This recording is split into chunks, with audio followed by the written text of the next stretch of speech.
I suppose I'll have to get used to writing with this hand instead.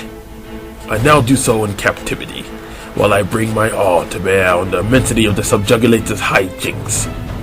I took the gesture as a plain avowal of my prosecution's futility.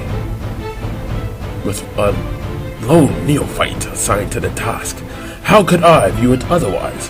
I was sure they had drawn from the bottom of their deck, not intending to squander more competent mercenaries on one who's made a show of outclassing them all before.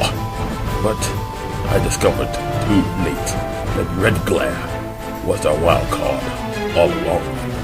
How is one allowed to be raised by a dragon in this era, let alone one of the middling blood, the sickly hue of a gutless civil servant? Those of her caste are typically pleased to mount a sluggish collar bear or some brainless squawking spleen fowl during petty expeditions to blast seizure notices on Gamblagan property. By what fluke was this woman granted such a weapon, permitting her to luxuriate in these delusions of righteousness? Something blocked the light of the unbitten moon, treating the harbor to darkness more grim than what fell the seasons of Huggy.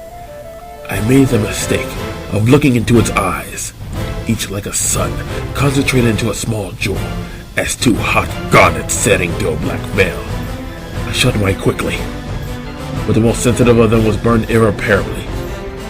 When I regained sight in the other, there was only red. My fleet was in flames. The neophyte was on deck. Pyrospite, she mentioned through her ridiculous forced grin. She wanted me to know the name of the beast that was able to consume my Lucis whole. My dice were in the hold blow, not that my present luck would consent to a favorable roll anyway. I made a move for my blade. She took my arm, which I'm sure she kept as the tiniest of snacks for a stenchious custodian. Maybe she meant to prove that she wouldn't need me in irons to have my submission. Bound or free.